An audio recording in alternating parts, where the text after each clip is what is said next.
ರಾಜ್ಯ ಸಚಿವ ಸಂಪುಟ ವಿಸ್ತರಣೆಯ 2ನೇ ಪಟ್ಟಿ ರಿಲೀಸ್ ಆಗ್ತಿದ್ದಂತೆಯೇ ಮಲೆನಾಡಿನ ಸಾಗರದಲ್ಲಿ ಭುಗಿಲೆದ್ದಿದೆ ಆಕ್ರೋಶದ ಜ್ವಾಲೆ. ಹೌದು, ಸಚಿವ ಸ್ಥಾನದ ಮೇಲೆ ಕಣ್ಣಿಟ್ಟಿದ್ದ ಸಾಗರ ವಿಧಾನಸಭಾ ಕ್ಷೇತ್ರದ ಶಾಸಕ ಗೋಪಾಲಕೃಷ್ಣ ಬೇಳೂರಿಗೆ ಹೈಕಮಾಂಡ್ ಬಿಗ್ ಶಾಕ್ ನೀಡಿದೆ. 2ನೇ ಪಟ್ಟಿಯಲ್ಲೂ ಹೆಸರು ಇಲ್ಲದಿರೋದು ಅವರ ಬೆಂಬಲಿಗರ ಕಣ್ಣು ಕೆಂಪಾಗಿಸಿದೆ. ಶಾಸಕರಿಗೆ ಸಚಿವ ಸ್ಥಾನ ಸಿಗಲೇಬೇಕು ಎಂದು ಕಾಯ್ತಿದ್ದ ಕಾರ್ಯಕರ್ತರ ತಾಳ್ಮೆ ಇದೀಗ ಕಟ್ಟೆ ಒಡೆದಿದೆ. ಬೇಳೂರು ಅಭಿಮಾನಿಗಳು ಜಂಬಗಾರು ಬಳಿಯ ರಾಷ್ಟ್ರೀಯ ಹೆದ್ದಾರಿಗಿಳಿದು ಬೆಂಕಿ ಹಚ್ಚಿ ಪ್ರತಿಭಟಿಸುತ್ತಿದ್ದಾರೆ. ಹೈಕಮಾಂಡ್ ತಕ್ಷಣ ತನ್ನ ನಿರ್ಧಾರ ಬದಲಿಸಿ ಬೇಳೂರು ಅವರಿಗೆ ಸಚಿವ ಸ್ಥಾನ ನೀಡಬೇಕು, ಇಲ್ಲವಾದಲ್ಲಿ ಸಾಮೂಹಿಕ ರಾಜೀನಾಮೆ ಫಿಕ್ಸ್ ಎಂಬ ಖಡಕ್ ವಾರ್ನಿಂಗ್ ಅನ್ನ ರಾಜ್ಯ ನಾಯಕರಿಗೆ ರವಾನಿಸಿದ್ದಾರೆ. ಸದ್ಯ ಸಾಗರದಲ್ಲಿ ರಾಜಕೀಯ ಕಾವು ಎಷ್ಟರ ಮಟ್ಟಿಗೆ ಏರಿದೆ, ಪ್ರತಿಭಟನಾಕಾರರ ಆಕ್ರೋಶ ಹೇಗಿದೆ, ಇಲ್ಲಿದೆ ನೋಡಿ ರಿಪೋರ್ಟ್.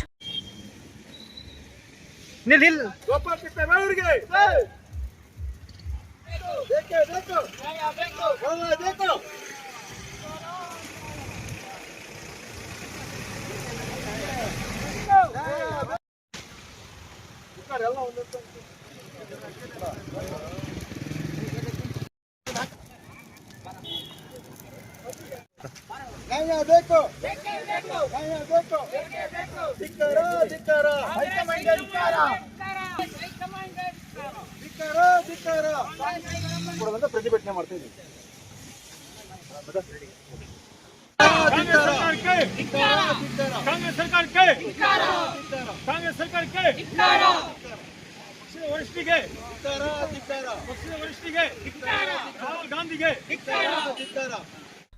ರಾಜ್ಯ ಸಚಿವ ಸಂಪುಟದ 2ನೇ ಪಟ್ಟಿ ಬಿಡುಗಡೆಯಾಗ್ತಿದ್ದಂತೆಯೇ ಮಲೆನಾಡಿನ ಸಾಗರ ಕ್ಷೇತ್ರದಲ್ಲಿ ರಾಜಕೀಯ ಬಿರುಗಾಳಿ ಎದ್ದಿದೆ. ಶಾಸಕ ಗೋಪಾಲಕೃಷ್ಣ ಬೇಳೂರು ಅವರಿಗೆ ಸಚಿವ ಸ್ಥಾನ ಕೈತಪ್ಪಿದ್ದರಿಂದ ಕುಪಿತಗೊಂಡಿರುವ ಅವರ ಬೆಂಬಲಿಗರು ಜಂಬಗಾರು ಸಮೀಪದ ರಾಷ್ಟ್ರೀಯ ಹೆದ್ದಾರಿಯಲ್ಲಿ ಟೈರ್ಗಳಿಗೆ ಬೆಂಕಿ ಹಚ್ಚಿ ಸರ್ಕಾರದ ಹಾಗೂ ಹೈಕಮಾಂಡ್ ವಿರುದ್ಧ ಧಿಕ್ಕಾರ ಕೂಗಿ ಆಕ್ರೋಶ ವ್ಯಕ್ತಪಡಿಸಿದ್ದಾರೆ.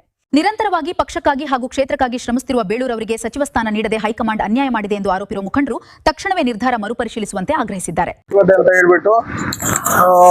ಸಾಗರದಲ್ಲಿ ಶಿವಮೊಗ್ಗ ಜಿಲ್ಲೆಯಲ್ಲಿ ಹಿರಿಯ ಶಾಸಕರಾದಂಥ ಗೋಪಾಲಕೃಷ್ಣ ಬೇಳೂರು ಸಾಹೇಬರಿಗೆ ಸಚಿವ ಸ್ಥಾನ ತಪ್ಪಿಸಿರೋದು ಸಾಗರದ ಜನತೆಗೆ ತುಂಬಾ ಮನಸ್ಸಿಗೆ ನೋವಾಗಿದೆ. ಅವ್ರಿಗೆ ಭರವಸೆ ಇತ್ತು ನಮಗೆ, ಸಾಹೇಬರು ಮಿನಿಸ್ಟರ್ ಆಗಿ ಬರ್ತಾರೆ ಸಾಗರ ಕ್ಷೇತ್ರಕ್ಕೆ ಅಂತ, ಇನ್ನೂ ಹಲವಾರು ಕೆಲಸ ಮಾಡ್ತಾರೆ ಅಂತ ನಿರೀಕ್ಷೆ ಇಟ್ಕೊಂಡಿದ್ವಿ. ಆದ್ರೆ ಹೈಕಮಾಂಡ್ ನಮಗೆ ಮೋಸ ಮಾಡಿ ಎಲ್ಲರಿಗೂ ನೋವು ಮಾಡಿದೆ. ಅದ್ರ ಜೊತೆಗೆ ನಮ್ಮ ಶಾಸಕರು ಏನ್ ನಿರ್ಧಾರ ತಗೊಳ್ತಾರೆ, ನಾಳೆ ರಾಜೀನಾಮೆ ಕೊಡ್ತೀನಿ ಅಂತ ಹೇಳಿದ್ದಾರೆ, ಅವ್ರ ಪರವಾಗಿ ಅವ್ರು ಏನೇ ನಿರ್ಧಾರ ತಗೊಂಡ್ರು ಅವ್ರ ಪರವಾಗಿರ್ತೀವಿ. ಮತ್ತೆ ಇದನ್ನ ನಾವೆಲ್ಲ ಸಾಗರ ಜನತೆ ಹೈಕಮಾಂಡ್ ತಗೊಂಡಂತ ನಿರ್ಧಾರಕ್ಕೆ ಇದನ್ನ ಧಿಕ್ಕಾರ ಹೋಗ್ತೀವಿ. ಸ್ಥಾನ ಕೊಡ್ತೀನಿ ಅಂತ ಹೇಳ್ಕೊಂಡು ಬೆಂಗಳೂರು ಕರ್ಸೋದು ಮಾಡ್ಕೊಂಡು ನಾಳೆ ದಿನ ಇವತ್ತಿನ ದಿನ ಅವ್ರಿಗೇನು ಮಂತ್ರಿ ಸ್ಥಾನ ಕೊಟ್ಟಿಲ್ಲ. ಅದಕ್ಕೆ ನಾವು ಗ್ಯಾರಂಟಿ ಈಗಂತೂ ನಿಜ ಹೇಳ್ತೀವಿ ನೋಡಿ. ರಾಹುಲ್ ಗಾಂಧಿ ಅವರೇ, DK ಶಿವಕುಮಾರ್ ಅವರೇ, ನೇರ ನುಡಿ ಮಾತನ್ನ ಹೇಳ್ತೀವಿ. ಇಂಥ ಯುವ ಮುಖಂಡ್ರು ಅಂತ ಬೆಳೆಸ್ಬೇಕು ತಾಕತ್ತು ನಿಮಗಿದ್ರೆ ದಯವಿಟ್ಟು ಹೇಳ್ತೀನಿ ಕಡೆ, ಇಂಥ ಶಾಸಕರಿಗೆ ನೀವು ಬೆಲೆ ಕೊಟ್ರೆ ಮಾತ್ರ ಇಂಥವ್ರಿಗೊಬ್ರು ಒಂದು ಸಚಿವ ಸ್ಥಾನ ಕೊಡ್ರಿ, ಒಂದ್ಸಲ ಕೊಟ್ಟು ನೋಡ್ರಿ, ಆಮೇಲೆ ನಾವು ಮಾಡ್ತೀವೋ ಬಿಡ್ತೀವೋ ಅನ್ನೋದು ಆಮೇಲೆ ಗೊತ್ತಾಗತ್ತೆ. ನಮ್ಮ ನಾಯಕರಾದ ಗೋಪಾಲಕೃಷ್ಣ ಅವರಿಗೆ ಮಂತ್ರಿ ಸ್ಥಾನ ಕೊಡುವಂತ ಪ್ರತಿಭಟನೆ ಮಾಡ್ತಾ ಇದ್ದೀವಿ. ಮಧು ಬಂಗಾರಪುರ ಈಗ ಕಳೆದ 3 ವರ್ಷ ಮಾಡಿದ್ದಾರೆ, ಇವರಿಗೆ 2 ವರ್ಷ ಕೊಡ್ಲಿ ಅಂತ ನಮ್ಮ ಅಭಿಮಾನಿಗಳ ಬೇಡಿಕೆ ಸಾಗರ ತಾಲೂಕಿನಿಂದ. ತಪ್ಪನ್ನು ತಿದ್ಕೊಂಡು ಅವರಿಗೆ ಮಿನಿಸ್ಟ್ರಿಗೆ ಕೊಡ್ಲಿ ಅಂತ. ಒಂದು ವೇಳೆ ಬೇಡಿಕೆ ಈಡೇರದಿದ್ರೆ ಸಾಗರ ಕ್ಷೇತ್ರದ ಎಲ್ಲಾ ಪಕ್ಷದ ಪದಾಧಿಕಾರಿಗಳು ಹಾಗೂ ಕಾರ್ಯಕರ್ತರು ಸಾಮೂಹಿಕ ರಾಜೀನಾಮೆ ನೀಡಲಿದ್ದಾರೆ ಎಂಬ ಕಟ್ಟುನಿಟ್ಟಿನ ಎಚ್ಚರಿಕೆಯನ್ನು ರವಾನಿಸಿದ್ದಾರೆ. ನಮ್ಮ ಸಾಹೇಬರು 10 ವರ್ಷ ಅಧಿಕಾರ ಇಲ್ಲದೆ ಸಾಗರ ತಾಲೂಕಿಗೆ ಬೇಜಾನ್ ಸೇವೆ ಮಾಡಿದ್ದಾರೆ. ಇವತ್ತು ಕಾಂಗ್ರೆಸ್ ಪಕ್ಷದಿಂದ ಅವರನ್ನು ನಿಲ್ಲಿಸಿ ನಾವೆಲ್ಲ ಸೇರಿ ಸಾಗರ ತಾಲೂಕು ಜನತೆ ಸೇರಿ ಅವರನ್ನು ಗೆಲ್ಲಿಸಿ ಇವತ್ತು ಶಾಸಕರನ್ನಾಗಿ ಮಾಡಿದ್ವಿ. ಕಾಂಗ್ರೆಸ್ ಪಕ್ಷದಿಂದ ಅವರಿಗೆ 2 ವರ್ಷ ಮಧು ಬಂಗಾರಪ್ಪ ಸಚಿವರಾಗಿ 2 ವರ್ಷ ನಿಮಗೆ ಮಾಡ್ತೀವಿ ಅಂತ ಹೇಳಿ ಇವತ್ತವರೆಗೂ ಕೊಡ್ತೀನಿ ಅಂತ ಲಾಸ್ಟ್ ಮೂಮೆಂಟ್ ಮೋಸ ಮಾಡಿ, ಕಾಂಗ್ರೆಸ್ ಪಕ್ಷ ಮೋಸ ಮಾಡಿ ಇವತ್ತು ಮತ್ತೆ ಮಧು ಬಂಗಾರಪ್ಪನಿಗೆ ಸಚಿವ ಸ್ಥಾನ ಕೊಟ್ಟಿದ್ದಾರೆ. ನಮ್ದು ಅದಕ್ಕೆ ಅಸಮಾಧಾನ ಇದೆ, ನಮ್ಮ ಸಾಗರ ತಾಲೂಕು ಜನತೆಗೆ ಅಸಮಾಧಾನ ಇದೆ. ಅವರು ಹಿಂದೂ ಮುಸ್ಲಿಂ ಕ್ರಿಶ್ಚಿಯನ್ ಯಾರೇ ಆಗಿರಿ ಎಲ್ಲರನ್ನು ಒಗ್ಗೂಡಿಸ್ಕೊಂಡು ಹೋಗ್ತಾ ಇರೋದು ಬೇಳೂರು ಗೋಪಾಲಕೃಷ್ಣ ಸಾಹೇಬ್ರು ಒಬ್ಬರೇ.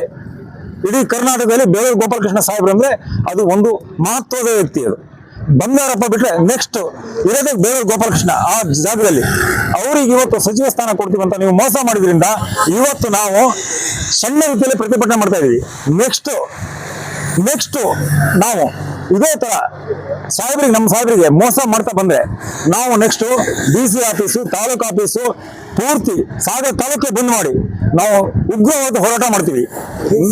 ಇಡೀ ಸಾಗರನೇ ಬಂದ್ ಮಾಡಿ ನಾವು ಇದರಲ್ಲೇ ಹೋರಾಟ ಮಾಡ್ತೀವಿ. ಶಿವಮೊಗ್ಗ ಜಿಲ್ಲೆಗೆ ಸಚಿವ ಸ್ಥಾನ ಕೊಟ್ರೆ ಅದು ಬೇಲೂರು ಗೋಪಾಲಕೃಷ್ಣ ಒಳ್ಳೆ ವ್ಯಕ್ತಿ, ಮತ್ತೆ ಕಷ್ಟ ಸುಖ ಎಲ್ಲದಕ್ಕೂ ಸ್ಪಂದನೆ ಮಾಡ್ತಾರೆ. ಸರ್ಕಾರದಿಂದ ದುಡ್ಡು ಬಂದಿಲ್ಲ ಅಂದ್ರು, ತಾನು ಊಟ ಮಾಡ್ಲಿಲ್ಲ ಅಂದ್ರೆ ಪರವಾಗಿಲ್ಲ, ತನ್ನ ಊಟನೇ ಇನ್ನೊಬ್ರಿಗೆ ಹಾಕಿ ಮನುಷ್ಯ ಅನ್ನೋದು ಯೋಚನೆ ಮಾಡೋಂಥವ್ರು ಬೇಲೂರು ಗೋಪಾಲಕೃಷ್ಣ ಸಾಹೇಬರು. ಅವ್ರಿಗೆ ಕೊಡ್ಲಿಲ್ಲ ಅಂದ್ರೆ ನೆಕ್ಸ್ಟ್ ಇನ್ನು 2 ವರ್ಷ ಬಿಟ್ಟು ಎಲೆಕ್ಷನ್ ಬಂದಾಗ ನಾವು ಕಾಂಗ್ರೆಸ್ ನಿಮ್ಗೆ ಯಾವುದೇ ಗ್ಯಾರಂಟಿ ಅಂತ ನಮ್ಮ ಹತ್ರ ಬಂದಾಗ, ಯುವ ಸಮಿತಿ ನಾವು ಯುವಕರು ನಮ್ಮ ಹತ್ರ ಬಂದಾಗ ನಾವು ಕಾಂಗ್ರೆಸ್ ಅನ್ನು ಯಾವತ್ತೂ ದೂರ ಹಾಕಿ ನಾವು ಬೇಲೂರು ಗೋಪಾಲಕೃಷ್ಣ ಕಾಂಗ್ರೆಸ್ ಅಲ್ಲಿ ನಿಂತು ನಾವು ಇನ್ನು ಗೋಪಾಲಕೃಷ್ಣ ಆದ್ರು ಬೇಲೂರು ಆದ್ರು ಯಾರೇ ಆದ್ರೂ ಕಾಂಗ್ರೆಸ್ಗೆ ಸಪೋರ್ಟ್ ಮಾಡಲ್ಲ, ನಾವು ಬೇರೆ ಪಕ್ಷಕ್ಕೆ ಸಪೋರ್ಟ್ ಮಾಡ್ತೀವಿ.